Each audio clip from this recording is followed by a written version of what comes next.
Hello and welcome to the Penny Lane podcast in this very special 420 episode with Graham Farrar. This episode is brought to you by Pennies Going in Raw. The stock market is hotter than ever right now, and traders are taking advantage. But what does that mean for the people who still haven't started trading?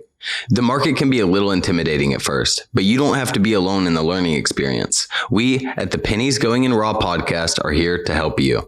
I'm Dan, and with my co-host Hugh Henney, we make the stock market a fun but informative experience for our listeners. We offer knowledge for all levels of traders, from beginners to those who do it full time. On PGIR, we discuss up-to-date news about the stock market and interview other traders who all started out just like us and made it big. You'll hear from Hugh and other multi-millionaire traders, founders and CEOs of companies, FinTwit superstars, and even professional athletes. Have you ever thought about investing your hard-earned cash but don't know where to start? Do you have money just sitting in your savings account collecting dust? We were all there once too. Listen to Pennies Going in Raw on the iHeartRadio app, on Apple Podcasts, or wherever you get your podcasts. Graham, hi, welcome to the Penny Lane podcast. Thank you very much for having me. Happy to be here. Thrilled to have you. Alice, I feel so lucky to get to hang out with you twice in one day. Yeah, she texted me earlier. She's like, hey, you want to talk to the weed guy? And I'm like, fuck yeah. The weed guy? Yeah, I know you're way more than a weed guy. I actually sent out a group text to the 4 people who co-host with me, and I was like, first come, first serve, who wants this interview? Alice sniped it. Snagged it. Yeah. I even did my research too, so I'm definitely excited. For me, it's a new industry, and seeing a good face of it. You guys are pretty reputable in the industry. I think it'd be cool, especially because there's definitely a lot of young guys that want to get involved in the industry, and you being a face and coming on and sharing your story, I think would benefit a lot of people.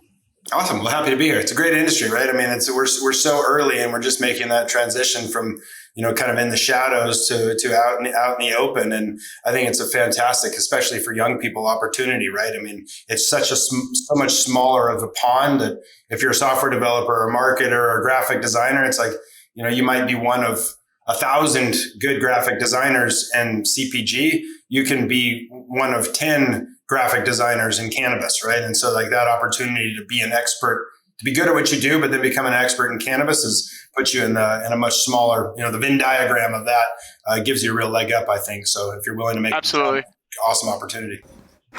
How long have you been in the cannabis industry? So it's kind of 2 sections, right? I've been in cannabis for probably 25 years back, right at the beginning of legalization, even slightly before Prop 215, just because I loved cannabis and think that cannabis makes the world a better place. I think my first did it myself grow was probably 1996 in a 6 square foot closet in Boulder, Colorado. So this is my high school boyfriend. Same thing. Like, it was in the basement. He ordered the grow lights. The whole thing, and his dad, he was a single dad. The dad never came downstairs. So it was like a year and a half. We're like deeply invested in growing these plants. And then one day the dad came down and was done. Killing all the plants, all for naught. So I was in an apartment. It was a 2-bedroom apartment in Boulder. I took over my closet. And I went all out. I'm a tech geek. So I had Mylar and remote controlled carbon filter fans and CO2 dosing and it was an ebb and flood system that I made with like 2 reservoirs and some bricks and a timer. So the irrigation was all automated. My roommate didn't know for like 9 months that I was growing in the closet. And then finally, he was like, God, it sounds like it's raining. It's not raining. And he was about to freak out and thought we had a burst pipe. Turned out it was just the irrigation. And he was like, oh, it's fine. Just, I want to have something to smoke. And the real positive impact was my girlfriend at the time, who's now my wife. I'm pretty sure the first 5 months she only hung out with me because I had good weed, and she was living in the dorms, so I could take her out to eat because I was growing my own versus eating cafeteria food. I think she likes me now, but back then I think it might have been just the food. Well, whatever it takes, So that's a love story. This first, you've got the weed in the closet, and then you harvest the first batch. Mm-hmm. Would you say that was like a mind-blowing product, or was it something that you maybe needed to tweak? I mean, it was pretty damn good. Especially, for the first run. And I'm talking like just a picture, 6 square feet, it's 3 feet by 2 feet. We got probably, I think, 6 rock wool blocks, and there's literally like 6 plants in the whole thing, but good climate, great light for the space, CO2, the whole bit. So, and pretty good genetic clones I got from my friends. I think it was blueberry. I think it was the first strain I grew. And like, it was, I'll say this, it was drastically better than what most of my friends had in their stash. So on the one hand, I got to smoke great weed. On the other hand, I had a whole bunch of customers out there when I had it, and it disappeared, sold the whole thing. I mean, this is back, I was hand trimming it and stuff like that. So it was pretty good. It does kind of blow my mind though. I was thinking, we had just finished building our nursery here at our new farm, our nursery, which is also ebb and flood. So basically the same basic type of system, but it is almost 100,000 times bigger than that closet. It was, we're 500,000 square feet here. And so just to think about like 25 years ago, maybe even 26 now, same thing, 100,000 times bigger is kind of a funny mind tweak or whatever. All the college closets in America. Yeah. And so anyway, to finish the rest of the story. So from that initial grow, again, I've always been a believer that cannabis makes the world better. Certainly for me, I don't get hungover. I feel healthier. I feel more relaxed, all that. And, at the time, there was a lot of DARE education and anti-drug war stuff. But one of the things that I think they really messed up with is, instead of doing the more rational approach of saying, hey, like, cannabis has good things, cannabis has okay things, and cannabis has risks. Kids shouldn't use it. Grown-ups can make their choices. Here's, them things to be aware of. They said this, good people don't use cannabis, right? And so this black and white thing, well, when you see that good people do use cannabis, and when you experience it firsthand, then you're like, okay, the whole thing's full of shit. Why do I listen to it at all? And so I've got a, kind of philosophy that the moral arc of the universe is long, but it bends towards justice, to steal a quote from Martin Luther King. So if I'd figured that out, then my kind of assumption was everybody else was eventually going to figure that out. And so I dove in a little bit deeper with, garages and houses and, et cetera, kind of up to small warehouse style stuff of growing indoor.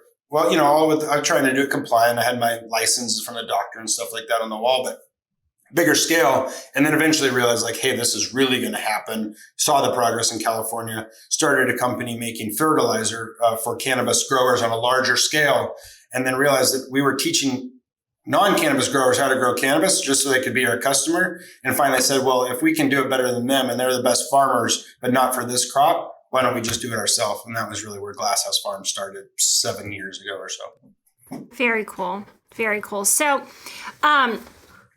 just because I'm interested, so the first harvest, back to the first harvest. Okay.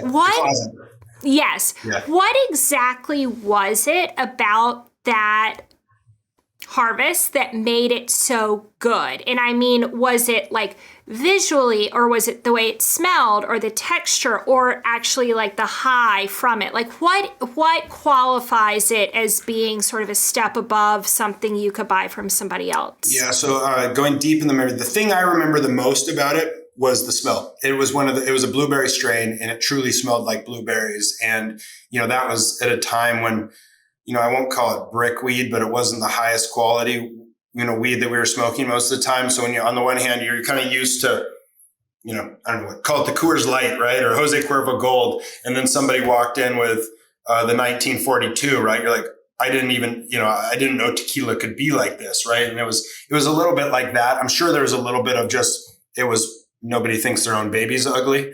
There's probably a bit of that. And, I did think I used to brew beer myself as well. And there's just something when the process and the connection to it that you appreciate it more. A couple of my friends, had kind of watched the whole thing happen. So they were probably a little biased and predisposed to it. But really it was the smell, I think. The smell and the color. It was bright green, fluorescent, and it really smelled like blueberries in a time when most things smelled closer to lawn trimmings and looked closer to brown than green. Very cool. How long between harvesting it and smoking it? Like, what's the drying period or the whatever has to happen. I don't know. I mean, in general, we like to do like kind of a 7 to 10 day dry. This is talking present tense now. We do a whole plant hang dry currently. It's kind of low and slow. It's a cool, dark place. Call it 62% humidity and 62 degrees Fahrenheit. That's kind of 7 to 10 days there. And then ideally you cure it for, another couple to 2 to 3 weeks after that before you smoke it. What is curing?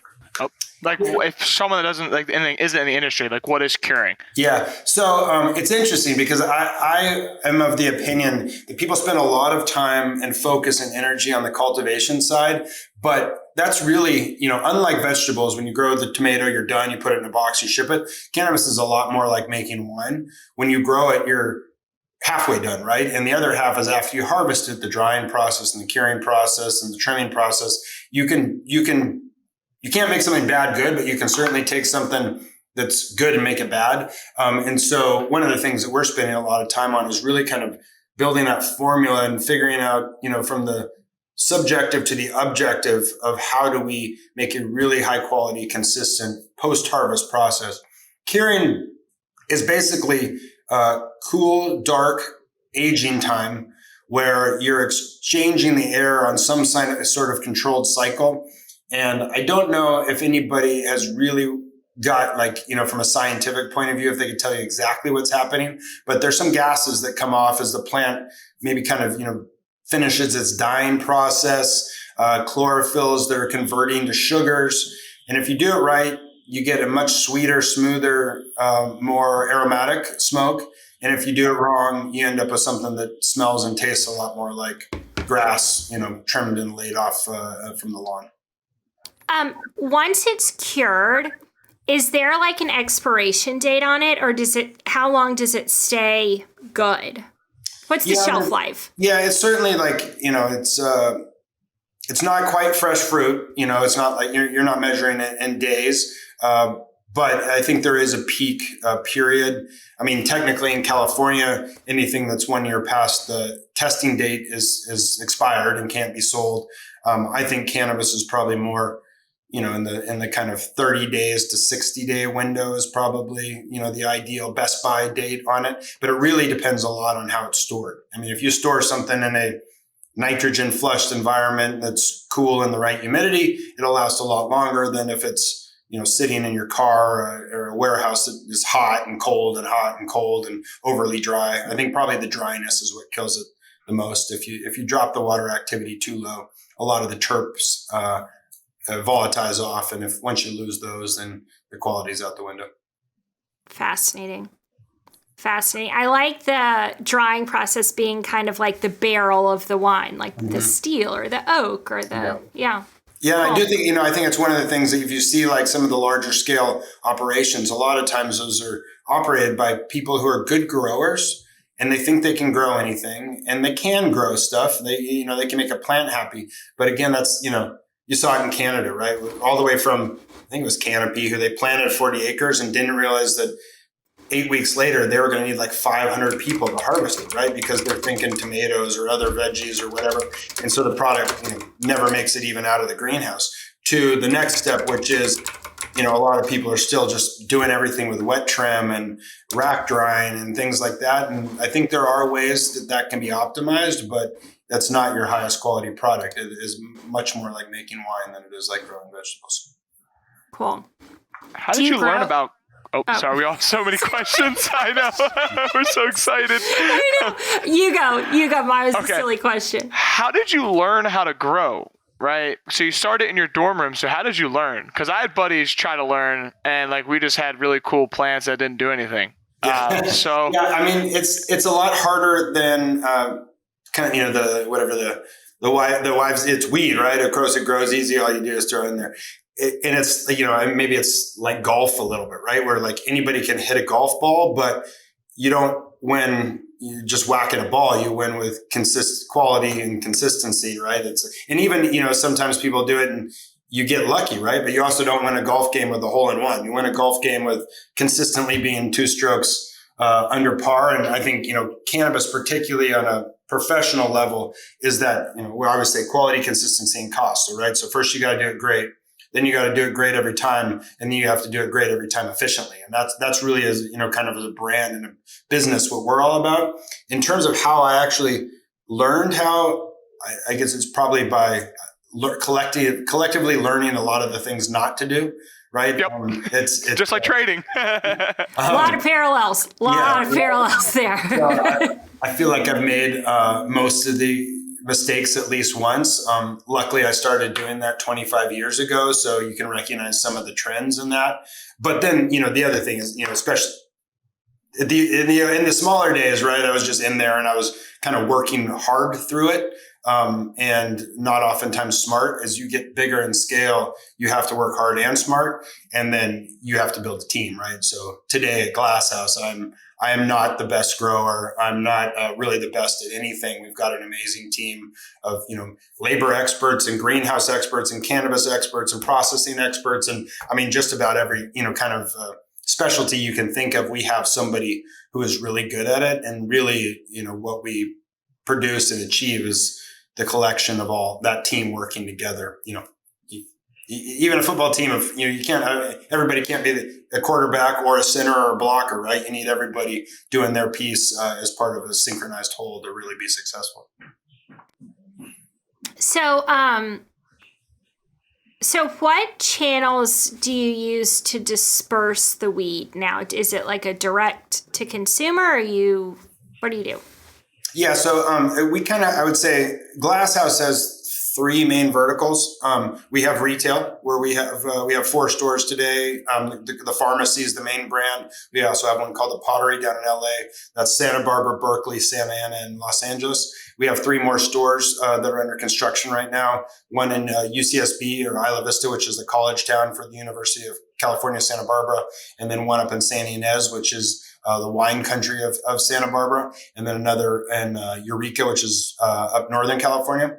So that's one section. The other section is our brands, or CPG. Glasshouse Farms is the biggest one. That's, depending on the month, the number 1 or number 2 flower brand in the flower category, which is the biggest category in California, which is the world's largest market. Then we have Field, which is a connoisseur extract brand. So that's, you take buds, instead of harvesting them and drying them, you actually freeze them. So you freeze them fresh off the plant, and then you extract them either using hydrocarbons for live resin or solventless, which is basically just cold water for live rosin. So that's kind of a connoisseur extract brand, extracts and vapes. Mama Sue, which is a health and wellness brand that we did with a cannabis activist named Sue Taylor. That's like sleep and pain relief. Those are tinctures that are extracted. And then Forbidden Flowers, which is a flower brand that we do with Bella Thorne, who's an actress. So that's the one second vertical. And then the last one is wholesale. So we do a lot of white label supply, where we grow for other brands or sell to other distributors. And then those distributors distribute it. And here you're thinking like, you know, pound bags of cannabis that are going off to be in other brands and things like that. In California, distribution is mandated, which means that all of our CPG, before it can go to the market, has to go to a distributor. We work with Herbal. Herbal's the largest distributor in the state. And so we give packaged product to them. They get the testing done, which again has to be like third party separate testing. And then that clears it in the market. And then they distribute to the, 1,000 stores or so that are in California today. Fascinating. What are they testing for? State mandated stuff. So potencies, cannabinoids, THC, CBD, the other cannabinoids as the part the consumer pays the most attention to. We also test for terpenes because we think that's an important metric. And then the state is really looking for the compliance stuff, which is 66 different pesticides down to a parts per billion level, incredibly strict. They're looking for microbials like aspergillus or E. coli, things like that. And they're looking for mycotoxins, and they're looking for heavy metals. So if you fail any of those tests, the product has to be destroyed. How nice for the consumer. Yeah, that seems intense for a consumer. Yeah. No, but how nice, right? Yeah. Like what? Yeah. Just it's like FDA approval or what? Like a. Yep. Yeah. How nice. Yeah, it makes me feel comfortable. Like instead of buying from the guy in a corner who could be, who knows what he has, could be drywall for all I know, and almost gives you that. Now, if it looks like drywall, it might be a different product. That is correct. It is one of the upsides of the regulated market, right? I mean, there's a lot of friction, the taxes, the regulation, all that. One of the upsides is for sure the testing. I think knowing, I mean, I actually wish we could take potency off of it, because I think people chasing THC percentage is the equivalent of saying, what's your favorite wine? And someone's saying, oh, the strongest one. Like it's not the important metric, but the pesticides and knowing that those aren't on the product. I mean, I know for a fact, you can see it in the illegal grows that get busted. Like they're using things that shouldn't be used, period. And they're especially using things that shouldn't be combusted and inhaled, right? I mean, some things that are not a big deal if you eat them on your strawberries, when you light them on fire, they turn into things like hydrogen cyanide gas and stuff like that, right? So like, that's awesome. The other thing that is also great is, particularly on edibles, to know the potency that's in the package and know that it's that every time. Because I think a lot of people get ruined with edibles when, you know, someone can eat brownie and you eat the brownie and they say, oh shit, you're only supposed to eat the corner, right? Like you don't know, is it 100 milligrams or is it 10 milligrams? And when you have testing on the labels, if it's a 10 milligram piece, it's a 10 milligram piece every time. So if you want 2, great. If you want half, great. But you can do that every single time, which I think is also key. If a beer was 10x as strong one time as the last time, it'd make it really hard to have an enjoyable experience. I mean, if you haven't had a bad edible experience, have you even lived? Part of growing up, I think. But it scares people off, right? I mean, I'm super sensitive to edibles.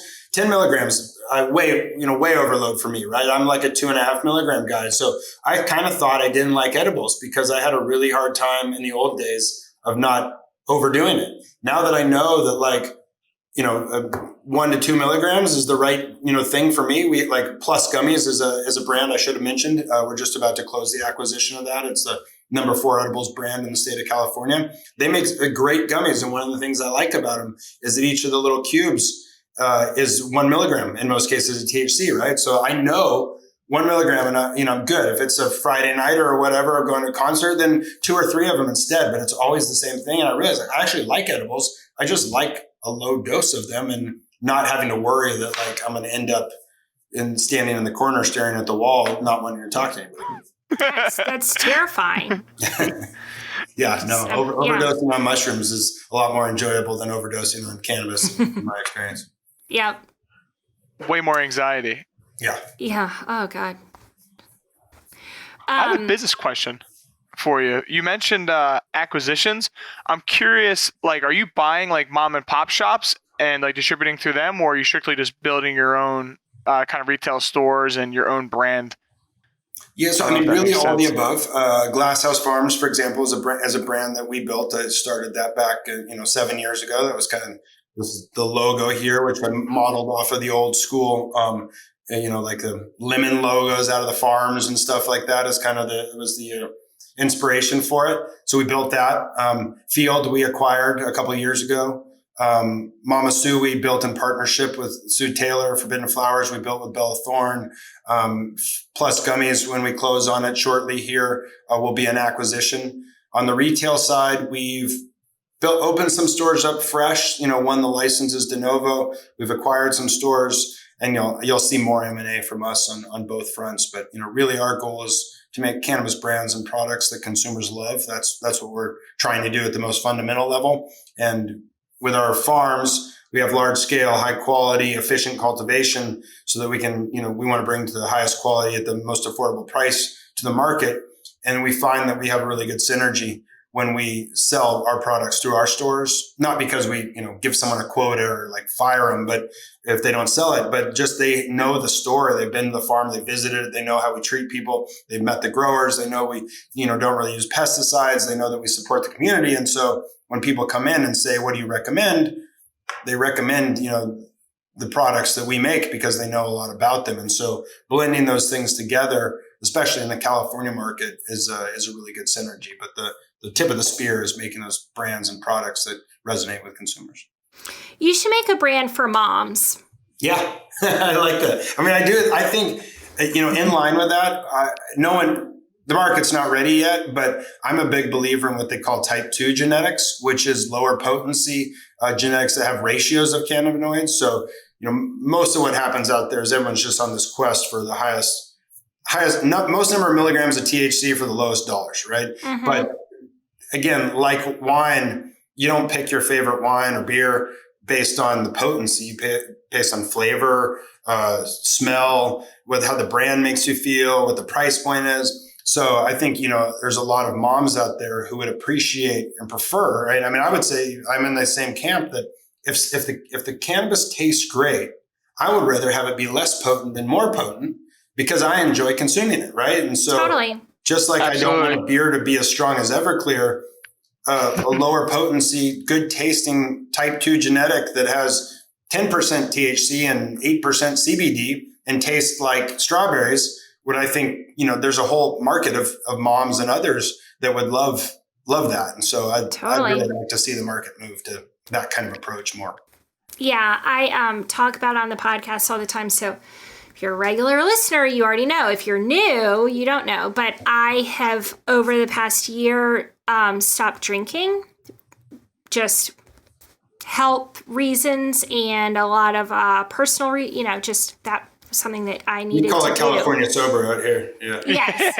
And there's certainly like a lot of my friends, I'm almost 40. I have kids. The pandemic was tough. Like there is sort of a nation wide, like women my age cutting back drinking. So there is an opportunity for that. And it would be so cool to have it branded like after the kids go to sleep or like get home from work or what, I just feel like that there's a lot of people probably my age who would be like, oh, I would never do that. Who now, like, as it's becoming more and more apparent how dangerous alcohol is. And it's poison at the end of the day. Yeah. Yep. Yeah. No, I mean, I do it. I usually kind of do one sober month. And this time I added on a California sober month as well. And it's sober, at least for me, is hardish, right? You're just kind of out of the flow of what people are doing. California sober is actually very, very easy. I mean, I could do that in an indefinite amount of time, and you feel so much better. Like, when I work out, I'm not struggling through feeling a headache. I sleep better. I mean, I track all my little biometrics with this ring thing, and it's not just how it's tangibly, objectively, measurably lower resting heart rates, higher HRVs, better sleep quality. Like you can just see it. And then you get in this cycle. When you're hungover, you eat poorly, and then you're tired, and then you're drinking more. And it's like you break out of that. And I don't know, cannabis makes the world a better place. It's hard to say the same for alcohol. Yep. It is hard to say the same. And it's hard. I don't know, the long-term effects of drinking heavily versus smoking, or it just seems like a bad decision was made when weed was made illegal. Maybe it should be the alcohol that has the child-resistant packaging on it instead of the cannabis. Yeah. But it's so socially normal. And a lot of that, I have 2 young kids, and a lot of stopping drinking was like, I don't really want them to grow up seeing normalized. Yeah. Like, oh, well, mom was having wine all the time or whatever like that.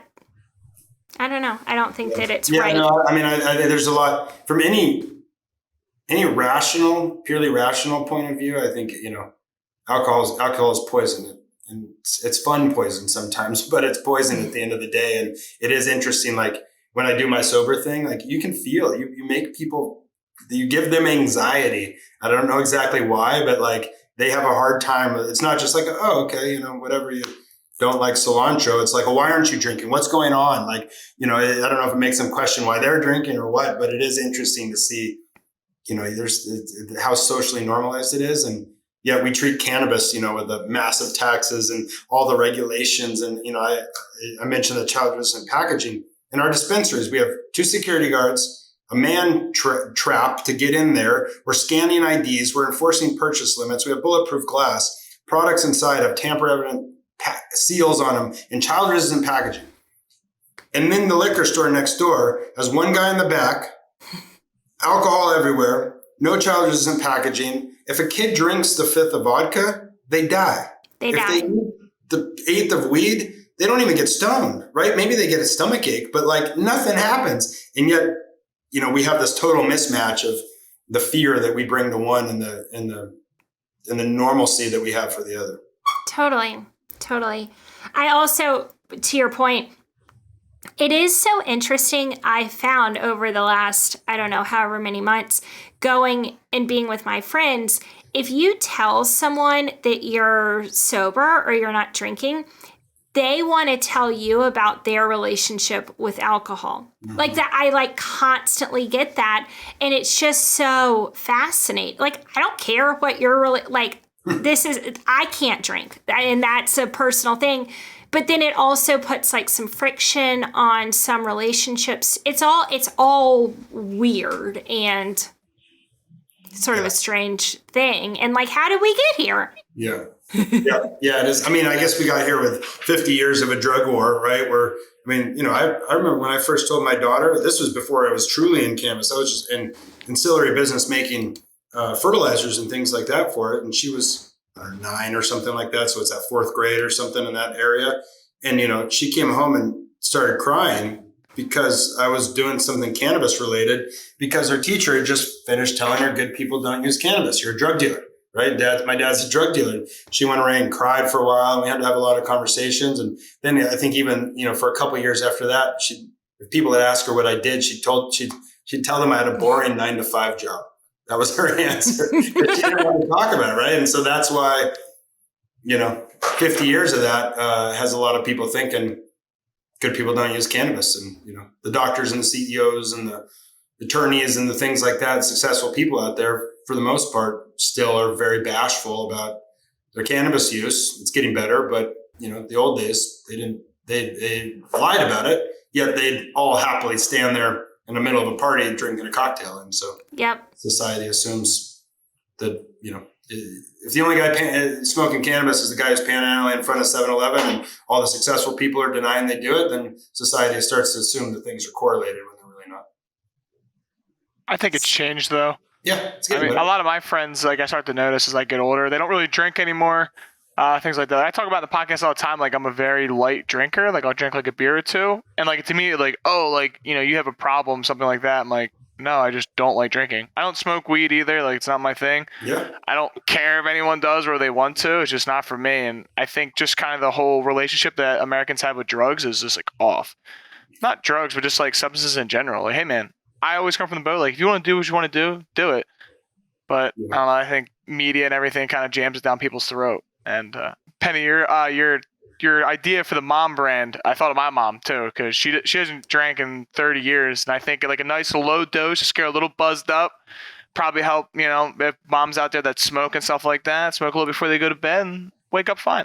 But they're all taking Xanax. Totally, and people older than me who are moms too. I think that it would be a nice thing. And if it was a mom brand, then you'd be like, well, it's for moms. I'm going to use it. It's for moms. Mom's little helper. Yeah.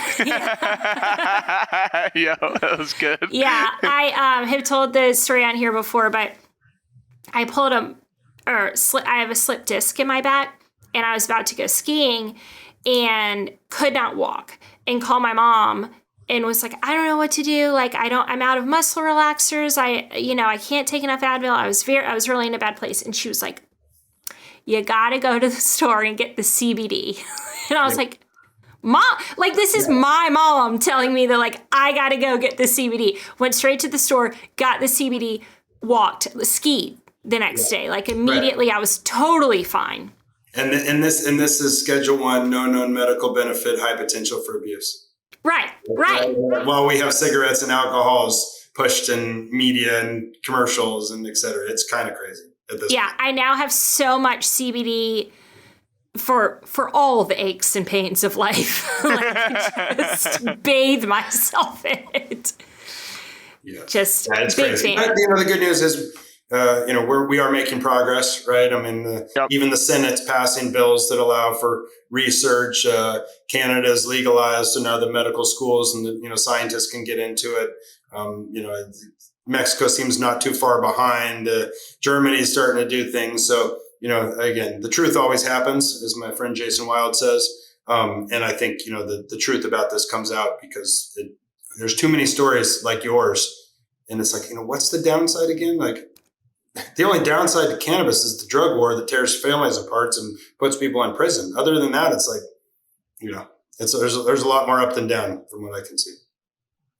Totally. Question about the prison thing. What about those programs that are giving back to people who got arrested for marijuana charges and now they're able to open a business? Do you have any experience working with those individuals? So every colleagues? Typically social equity is kind of the heading that goes under. And I think, some states, one thing I will say about the industry itself, I think deserves a lot of credit for its intention and maybe not so much credit for it's actually happened. So, I do think it's, if you look at cannabis relative to, I don't know, like car manufacturing or whatever, right? Like there's a whole lot of intention for an industry that's small and nascent, social justice, social equity, and the environment, right? Like there's a lot of thoughts around it. If you look at what's actually been achieved so far on those two, it's social justice, getting people out of prison, social equity, which is getting, the progress in the industry. The successes are few and far between.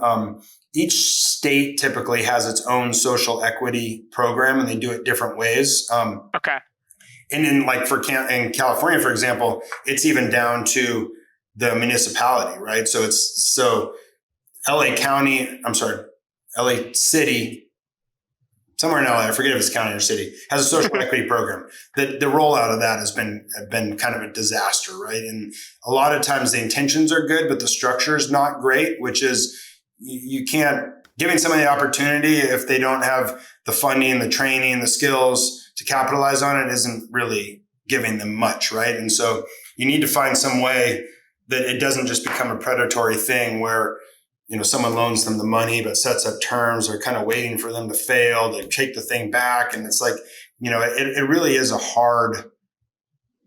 it's important and it's in good intentions, but structuring it in a way that's successful for everybody is really challenging. I personally like what New York is doing right now in their setup, where they're going to set up a significant fund, a significant chunk of money to help fund some of the social equity, people who have been arrested or have immediate family who have been arrested. They're going to prioritize them, and then they're going to help them be successful, at least with funding. I don't know, far be it from me to design a program, but I think ideally you'd be looking for ways to actually help and train. It's like, if you put me in a Formula One race car, I win the race, right? Well, first you got to give me driver's lessons, and then you got to give me the car, and then you got to give me the opportunity and the gas, right? And so blending all those together to make it successful is the real challenge. Cool. But companies like you can almost do your own thing, right? Like if you see a guy who has like a small charge, you can bring him in as maybe a low level entry role and let him work his way up. Yeah. Right. Yeah. So I'm curious if there's like a initiative among like the community itself to also bring those people up with them. Yeah. One thing is, as long as the regulations allow it, we don't discriminate against anybody that has, previous drug charges. What am I, the biggest, cannabis felon out there, I guess, at this point, or somewhere, right? Like, so, nonviolent drug offenses are not something that we screen against for hiring. We're actually doing a bunch of work with Weldon Angelos and Mission Green on the social justice side. There's still, I think, 2,700 people in prison for nonviolent cannabis offenses. There's another 20,000 in jails for it. They're still putting people in jail for it. They just sentenced a guy for $900 of cannabis to 8 years or something like that, right? I mean, $900 of cannabis is what we sell per every 20 minutes or whatever the math is. Right? Yeah. And yet, here we are paying taxes, creating 500 jobs, supporting the community, feeding families, et cetera, and they're going to prison, right, for a decade. So, there's a massive inequity there. Weldon and Mission Green are doing a lot on that, trying to get clemency and getting people out of prison. And, I think awesome. I would put aside all the business stuff if we can make that piece go faster, right? It's hard to talk about business things when 3,000 people, are sitting in prison for doing what we do day in and day out. Absolutely. No, you put it in a good way. And I think being a smaller industry and starting to come up, you guys can kind of set your own standards and you can lead the pack. I know, and the government doesn't necessarily do the best job. Sometimes they have good intentions, but you can't always, trust them. But no, I respect that. That was a good answer. Yeah, thank you. For those of you who are, Penny Lane Pod fans, you should go back and listen to the Real Simple Ariel episode. He's one of the best traders I personally know, just a monster trader, and he was in jail for weed for 18 months and got out of jail, learned how to trade, and is an absolute success story. But it's a good episode. Monster. One of my good Crazy. buddies. So, like someone like Parker Coleman, who's in jail for basically a quasi life sentence, he's in jail. He could buy stock in our company for doing what he's in prison for, right? I mean, it's like how does that make sense, right? Of course, it's not wrong. Something's broken. Yeah, it's not wrong. What we're doing is not wrong. It's wrong that he's in prison for it. And so, we need to fix that. It's far past when it should have been fixed. So speaking of buying stock in your company, how did you decide to transfer it, or how did you decide to make it a publicly traded company, and what are the benefits of doing that? Yeah, so we went public about 9 months ago now via a SPAC with Mercer Park. We did it on the NEO exchange up in Canada. Of course, again, the silliness of cannabis is Canadian cannabis companies can be public in the U.S., but U.S. cannabis companies can only be public in Canada. And Mercer and the NEO exchange is the one that allows SPACs. The way a SPAC works, for people who don't know, is I kind of call it a pre-funded IPO. It's a way to go public, but the money's actually there before you go public versus afterwards. And the reason we did it was because there's a unicorn of a greenhouse that we wanted to acquire. It's our new greenhouse down in Camarillo, Ventura County, second largest greenhouse in the United States. Eventually, I think it becomes the largest cannabis greenhouse in the world. We're doing it in stages, so we're not bringing all of that online now. We're actually just bringing on 600,000 square feet of canopy or so. But that was a $120 million greenhouse plus another 100 million in equity. We got the purchase price negotiated down to $93 million plus 100 million in equity. But the only way, and then it needs some retrofit work. The only way that you can raise that kind of money is by going public, right? There's not raising 150 million bucks. Other ways is pretty tough to do. The SPAC in particular is good for raising larger amounts. So we went public to buy the greenhouse, and the reason to go, the only way to buy the greenhouse was going public, if that makes sense. If it hadn't been for that greenhouse, I'm not sure we would have, because we just wouldn't have had a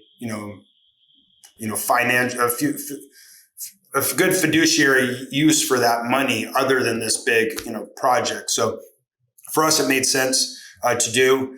Being public is interesting. There's upsides and downsides. There's a lot of regulatory compliance. There's a lot of overhead, quarterly reports, disclosures, full audits. We're all GAAP. Lots of costs of legal and attorneys. The upsides, though, is you also now, in addition to having a cash currency, you've got an equity currency. So, for example, Plus, we bought for about $25 million.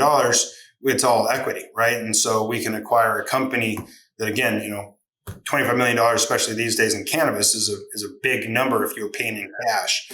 We can print shares, and so as long as it's not dilutive and we feel it's accretive to our shareholders, of which I'm a big one and haven't taken any money off the table. And so, every morning I put my feet on the ground as a shareholder first. As long as it makes sense to do that deal, we can make it happen without writing a check. And that's something you can only do as a pubco. Very cool. Very cool. So exciting. Yeah, it is. Right? To go from your closet to where you are now. You ever think this was ever going to happen? Like, do you think it was fate, or what kind of clicked in your head where it was like, this is what I want to do? I certainly can't say, I was not sitting there in college having the grand plan of, going public and buying the, the biggest cannabis greenhouse in history. That I would be lying to say knocked out like that. But, I really do believe in the power of cannabis. I think it does make the world a better place, or I wouldn't be doing what I was doing. I think it's a generational, once in a lifetime, kind of like the internet or the iPhone or, absolutely, things like that, into prohibition, right? Like this opportunity to go from 0 to 1 in terms of the legal cannabis market is an amazing opportunity. And so, for me to do something that I think makes the world a better place, build a great company for our employees, make products that consumers love, and create hopefully tons of value for our shareholders. Like, usually you just get to pick a couple of those things, right? And to be able to do all those things at once is kind of a dream come true. So I guess, somewhere between my entrepreneurship, not being scared of things that people have never done before, my tech and science background, and loving cannabis I'm just the right place at the right time. Paul on YouTube, I owe you an apology because the mom brand cannabis could also be a stay-at-home dad or any kind of dad. I'm sorry I wasn't being inclusive there. Cannabis doesn't assume gender. Yeah. That's all. You seem very mission driven almost. Like, I don't know. You seem like you wake up every morning and you have like a purpose. Yeah. I mean, there is a certain, I think we have an opportunity to do something in a way that, no one's ever done it before. I think that, just like you find books about the end of prohibition, I think they'll write books about the end of the war on drugs. And, I hope we've got a nice positive chapter or two in there. And, I hope we make a bunch of people a bunch of money. And I hope we make a bunch of consumers happy and, create a company that has long enduring value for all the people who work here. So I do think we're doing some good work. That is my same reason for starting the podcast.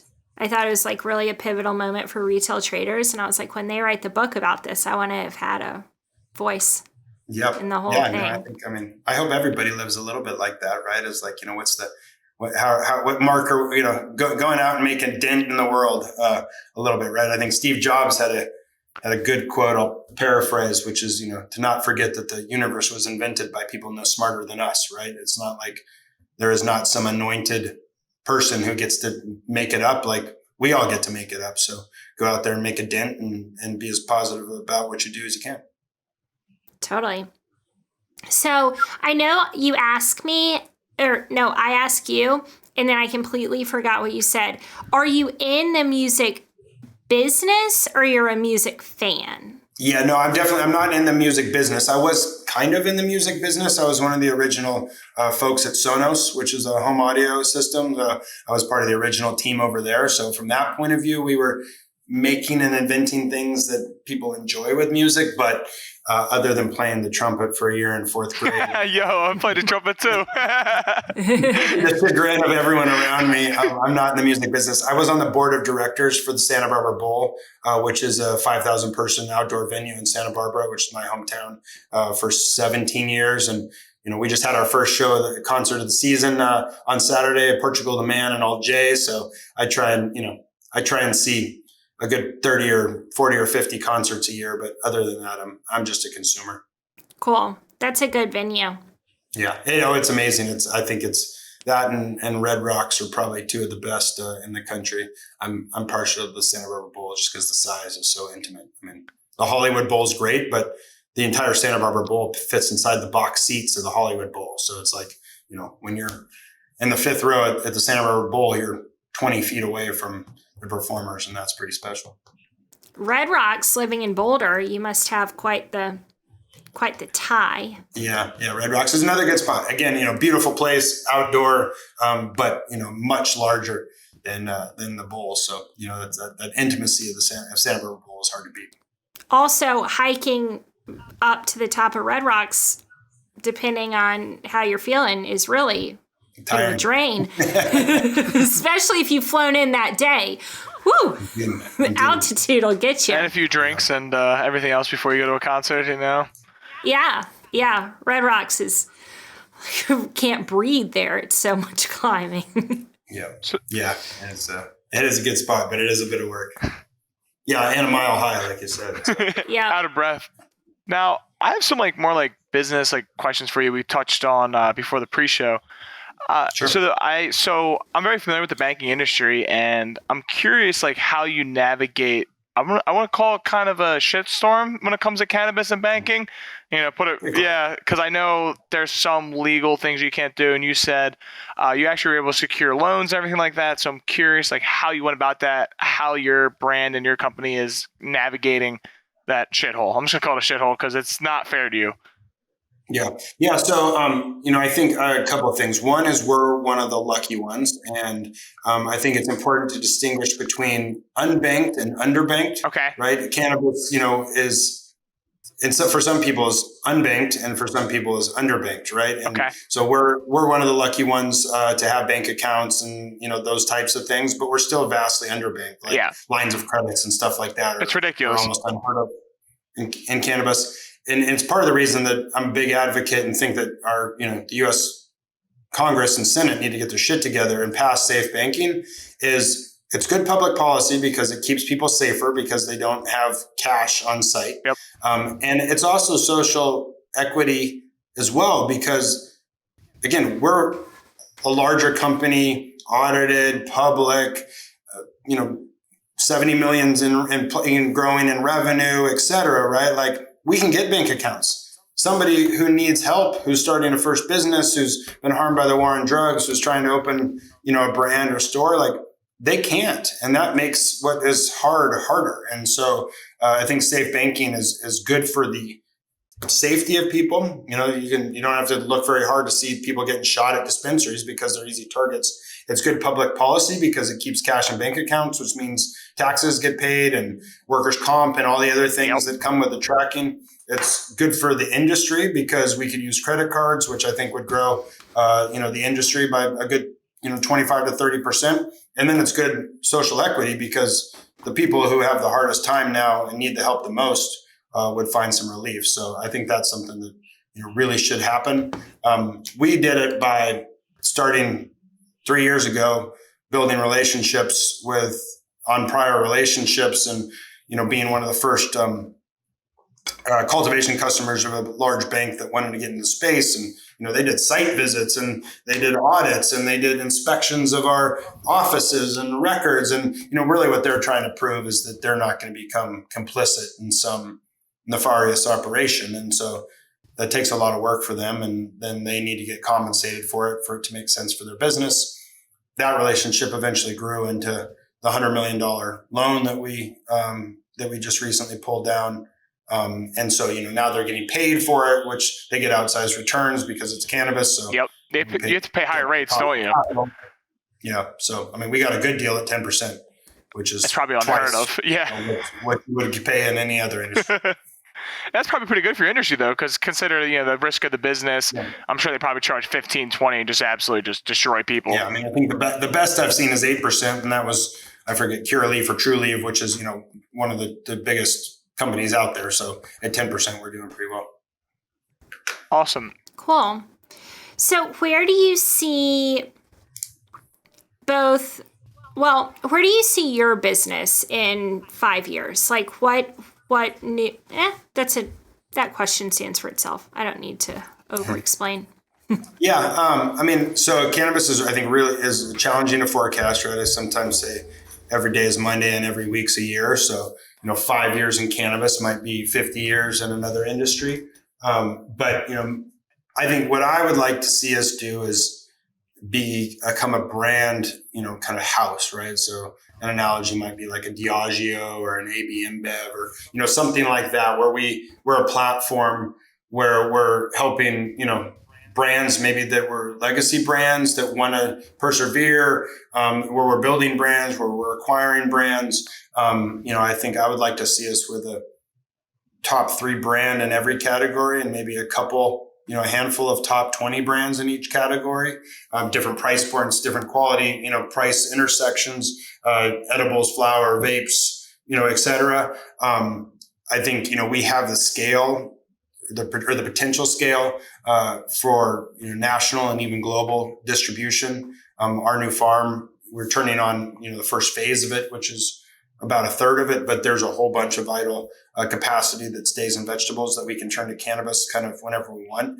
I think interstate commerce, I think legalization happens, and I think interstate commerce happens, and I think that consumers want cannabis, just like champagne comes from France and tequila comes from Mexico, I think for most people, cannabis comes from California. So for us to build that platform and stable of brands and products, first here in California, which is, I think, the best proving ground anywhere on the planet, and then eventually selling those products across the country and across the planet. And again, hopefully making people feel better with plants.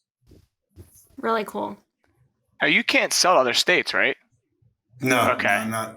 I mean, if you want to get into details, I think that a ban on interstate commerce is unconstitutional. But until somebody's ready to test the dormant commerce clause and prove that, we are California only. Okay. California actually just introduced legislation to allow the import and export at the state level. Oregon has it already baked into their regulations, but there's this kind of, I think it's more of a theory than evidence that the federal government somehow doesn't mind intrastate commerce, but would be opposed to interstate commerce.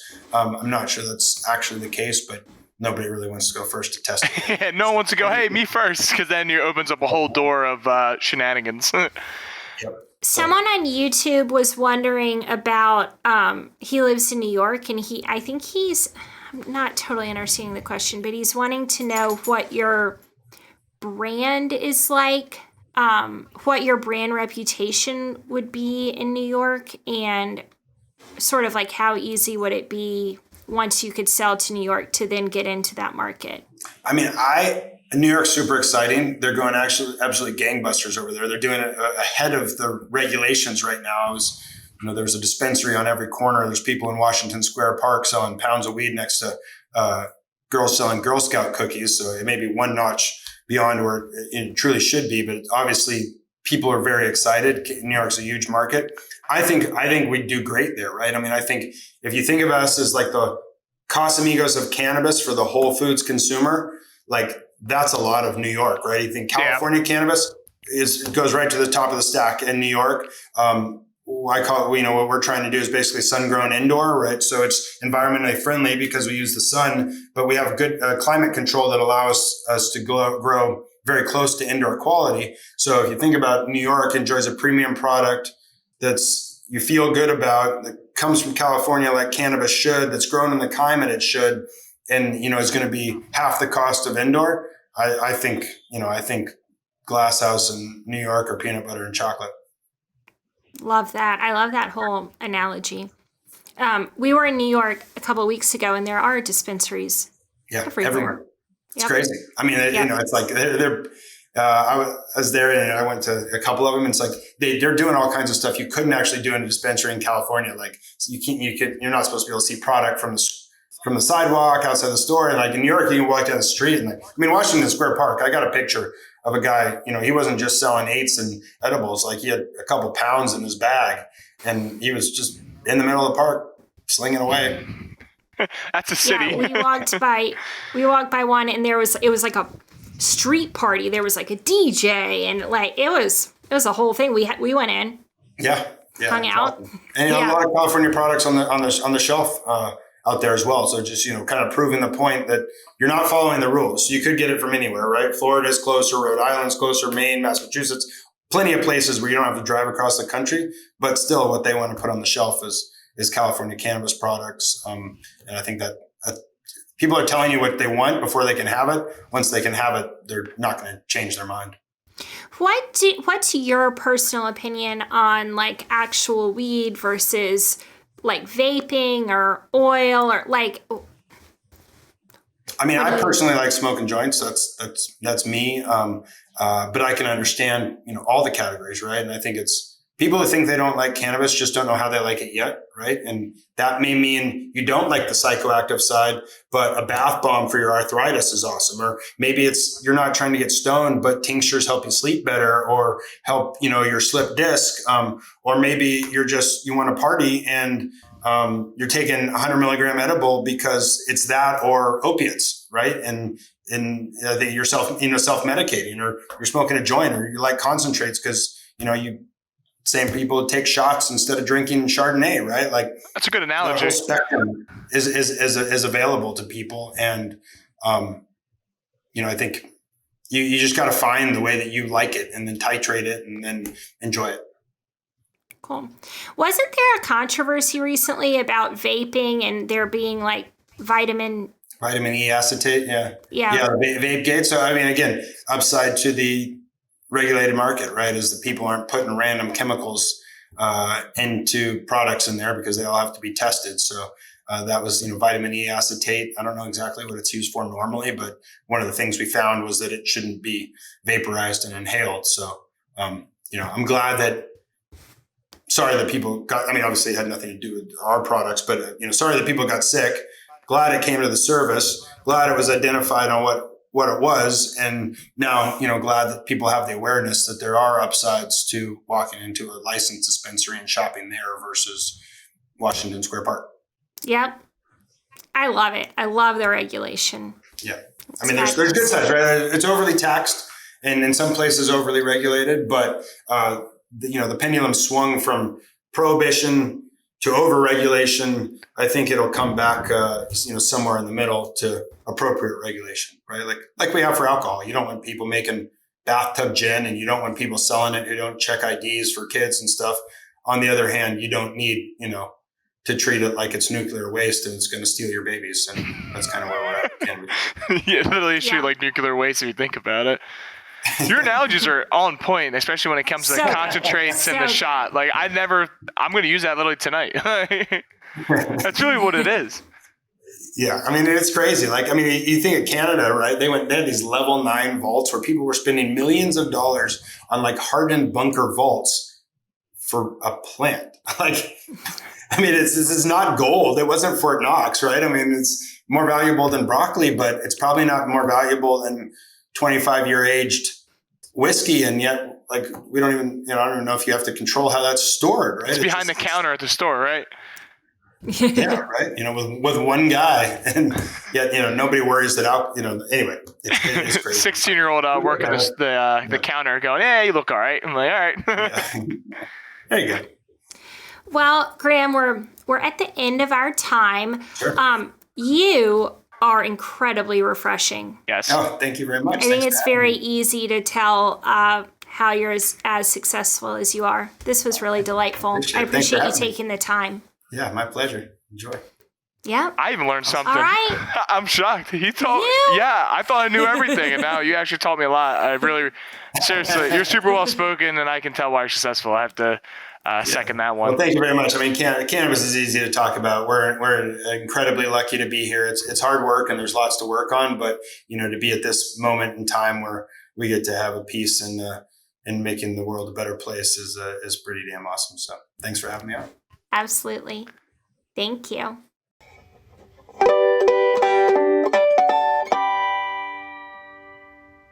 By accessing this podcast, you acknowledge that the Penny Lane podcast makes no warranty, guarantee, or representation as to the accuracy or sufficiency of the information featured in this podcast.